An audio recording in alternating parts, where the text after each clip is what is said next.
Hello students, welcome to Vaghela study channel. વિદ્યાર્થી મિત્રો, Vaghela study ચેનલમાં તમારું સ્વાગત છે. તમને ખ્યાલ હશે કે વાઘેલા સ્ટડી ચેનલમાં ગયા વર્ષે તમે 11માં હતા ત્યારે અસાઇનમેન્ટ આવી હતી. પ્રથમ પરીક્ષામાં, દ્વિતીય પરીક્ષામાં અને વાર્ષિક પરીક્ષામાં.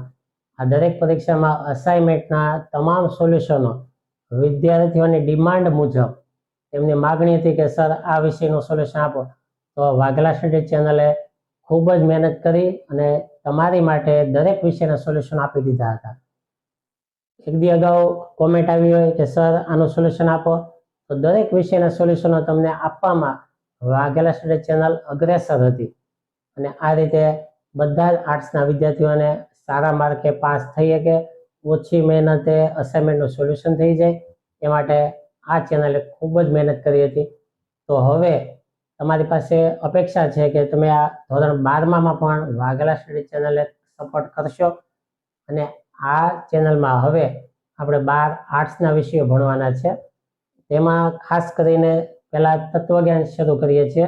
તો કે તત્વજ્ઞાન વિષયમાં દાખલા આવતા હોય છે. કેટલાય સ્ટુડન્ટોને દાખલામાં બીક લાગે છે કે માર્ક કપાઈ જશે તો, પણ તત્વજ્ઞાન કેટલું ઇઝી છે એ તમને વાઘેલા સ્ટડી ચેનલમાં ખબર પડશે. જુઓ, તત્વજ્ઞાન જે છે બરાબર, એ તમારું 12માનું પુસ્તક જે છે તત્વજ્ઞાનનું, એની અંદર ટોટલ 10 પાઠ આવે છે બરાબર. આ 10 પ્રકરણ જે છે, 10 ચેપ્ટરો છે, એનું સંપૂર્ણ સોલ્યુશન, સંપૂર્ણ સમજૂતી અને ટોટલી બધા દાખલા આ ચેનલમાં આપવાના છે, કરાવવાના છે. અને ખૂબ જ આઈએમપી પ્રશ્નો પણ એમાં તમને આપવાના છે. જો તમે પહેલેથી આ ચેનલમાં જે કંઈ શીખવામાં આવે એ એક 200 પેજની બુક બનાવજો. તમે કેમ સ્કૂલમાં બુક બનાવો એવી રીતે એક 200 પેજની બુક બનાવવાની. એમાં હું જે કાંઈ શીખવાડું, ભણાવું, નિયમો, સૂત્રો, સમજૂતી બધું લખજો, સ્વાધ્યાય લખજો. તો હું તમને ખાતરી આપું કે તમારો એક પણ માર્ક જશે નહીં.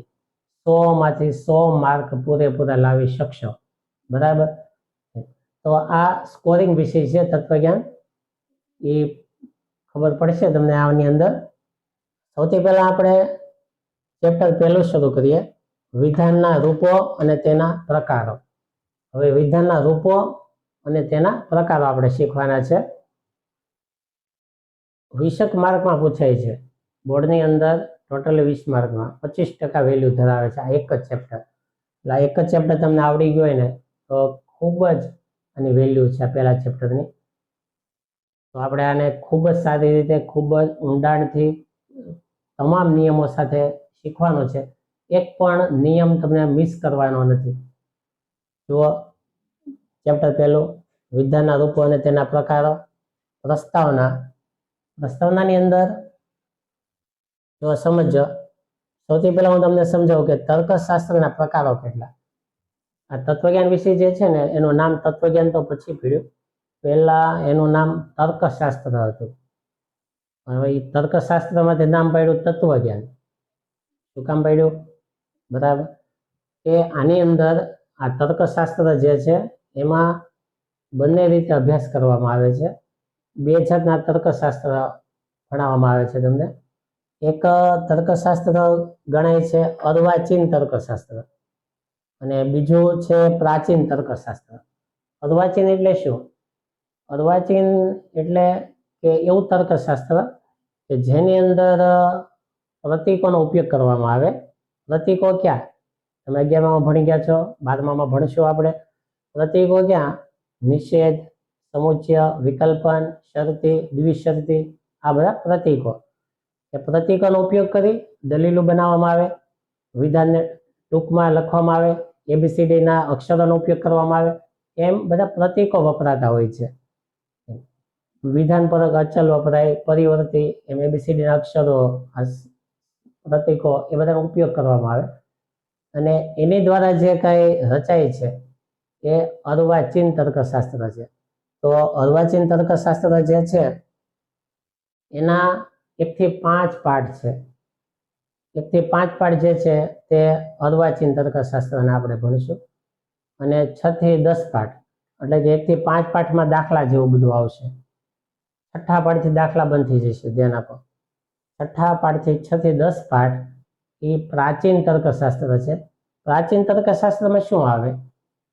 એની અંદર ઈશ્વરને લગતી વાત આવે, ધર્મને લગતી વાત આવે કે આ પૃથ્વી ઉપર દુનિયામાં કેટલા ધર્મ છે, દરેક ધર્મ કયા દેશમાં વિકસેલો છે, ધર્મનો હેતુ શું છે, ધર્મનો મુખ્ય સિદ્ધાંત શું છે, ધર્મ એટલે શું, ઈશ્વર એટલે શું, એને લગતી બધી વિગતો આપવામાં આવશે 6 થી 10 પાઠમાં. તો તર્કશાસ્ત્રના શરૂઆતના 5 પાઠ છે એ અર્વાચીન તર્કશાસ્ત્ર, અને 6 થી 10 પાઠ જે છે એ પ્રાચીન તર્કશાસ્ત્ર, જેની અંદર ધર્મને લગતી વાત આવશે, તમામ ધર્મની વાત આવશે, હિન્દુ, મુસ્લિમ, શીખ, ઈસાઈ, જૈન બધા ધર્મની વાત તેમાં આવશે.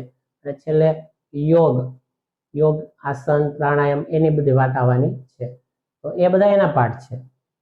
તો તત્વજ્ઞાન જે છે એ 10 પાઠનું બનેલું છે.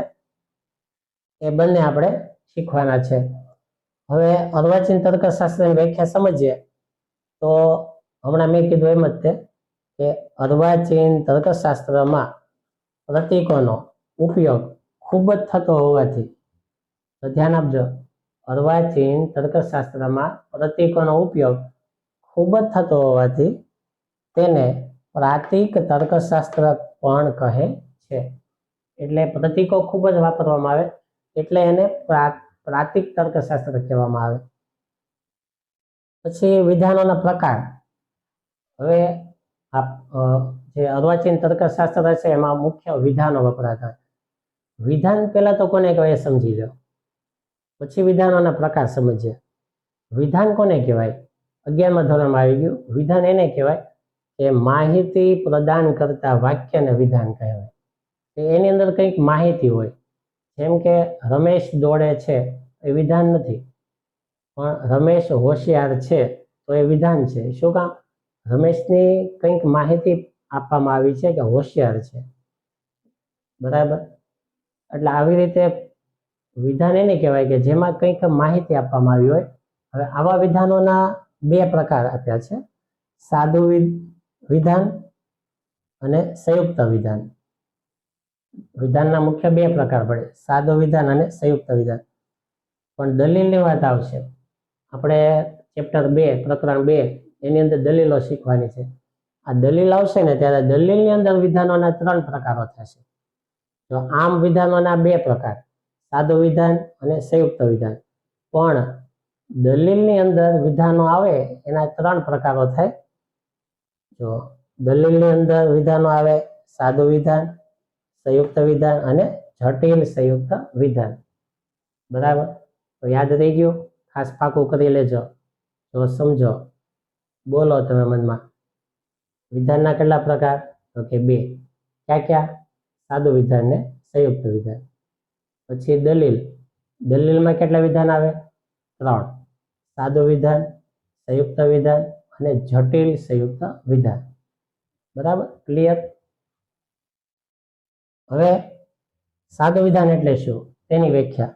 તો આ વ્યાખ્યા એકદમ ઈઝી છે, અત્યારે તમને આવડી જશે. સાદું વિધાન, જે વિધાનમાં બીજા કોઈ વિધાનનો સમાવેશ ન થાય તેને સાદું વિધાન કહે છે. સાદું વિધાન એટલે શું? કે જે વિધાનમાં બીજા કોઈ પણ વિધાનનો સમાવેશ કરવામાં આવતો નથી, એક જ વિધાન હોય તો તેને સાદું વિધાન કહેવામાં આવે. તો દાખલા તરીકે હિમાલય પર્વત છે, આમાં એક જ વાત છે, હિમાલયની વાત છે. હિમાલયની કઈ માહિતી આપવામાં આવી છે? તો કે હિમાલય પર્વત છે. બીજું, ગંગા નદી છે, ગંગાની કઈ માહિતી છે? તો કે નદી છે. તો આ બંને સાદા વિધાન છે. સંયુક્ત વિધાન કોને કહેવાય?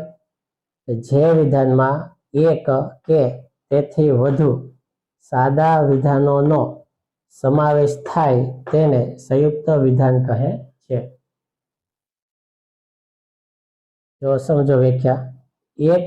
જો સંયુક્ત વિધાન એટલે ઘણાને એવું મગજમાં હોય કે સંયુક્ત એટલે 2 ભેગા કરી દેવાના. ઘણાને આવું મગજમાં બેસી ગયું હોય, સંયુક્ત એટલે 2 વિધાન ભેગા કરી દેવાના. આ વાત 100% સાચી નથી, પણ 50% સાચી છે. એક વિધાન પણ સંયુક્ત બની શકે. 2 વિધાન ભેગા કરો તો સંયુક્ત 100% થાય જ છે, પણ એક વિધાન હોય ને તોય સંયુક્ત કહેવાય. કઈ રીતે અહીંયા જુઓ તો જે વિધાનમાં જો એક શબ્દ પણ આવે છે, એક કે તેથી વધુ, એટલે બે વિધાન હોય તો સંયુક્ત બને, ત્રણ હોય તો બને. તો જે વિધાનમાં એક કે તેથી વધુ સાદા વિધાનોનો સમાવેશ થાય તેને સંયુક્ત વિધાન કહે છે. દાખલા તરીકે હિમાલય પર્વત છે અને ગંગા નદી છે. તો આ બંને સાદા વિધાન આપણે ભેગા કરી દીધા. વચ્ચે આપણે જો શું તાર્કિકારક વાપરીએ છીએ ધ્યાન આપજો ખાસ. આપણે આ તાર્કિકારકનો ઉપયોગ કરી જોડી દીધા. અને એટલે કે સમુચ્ચય, અને વચ્ચે જોડી અને આ બંને વિધાનોને જોડી દીધા. આનો ઉપયોગ કરવામાં આવ્યો. હિમાલય પર્વત છે અને ગંગા નદી છે. બીજું વાક્ય સમજો ખાસ, હિમાલય નદી નથી. તો તમને આમ લાગે છે એક જ વાક્ય, છતાં આ સંયુક્ત વિધાન છે. કઈ રીતે કે અહીંયા નથી તાર્કિકારક આવ્યો છે. આ નથી તાર્કિકારકથી બનાવવામાં આવ્યું છે. મુખ્ય વિધાન એમ થાય કે હિમાલય નદી છે, અને એનું સંયુક્ત વિધાન બનાવીએ તો આમ થાય કે હિમાલય નદી નથી. તો આ રીતે એક વિધાન હોય તોય સંયુક્ત બની શકે, નિષેધ કરવું પડે, અને બે વિધાનને ભેગા કરીએ તો પણ સંયુક્ત વિધાન બને છે. તો આજે આપણે કેટલી વિગત શીખ્યા ખાસ ધ્યાન આપજો. આવતીકાલના વિડીયોમાં આપણે બાકીની વસ્તુ શીખવાના છીએ. તો ફરી વખત રિવિઝન કરાવી દો, રિપીટ કરાવી દો. આજે આપણે સૌથી પહેલા તર્કશાસ્ત્ર કેટલા હોય એ ભણ્યા, પ્રાચીન અને અર્વાચીન. ત્યારબાદ અર્વાચીન તર્કશાસ્ત્ર કોને કહેવાય એ આપણે શીખ્યા, એની વ્યાખ્યા જોઈ. ત્યારબાદ વિધાનોના પ્રકારો જોયા, દલીલોની અંદર કેટલા વિધાન આવે તેના પ્રકારો જોયા. પછી વિધાનની વ્યાખ્યા જોઈ, સંયુક્ત વિધાનની વ્યાખ્યા જોઈ, અને બંનેના ઉદાહરણો જોયા.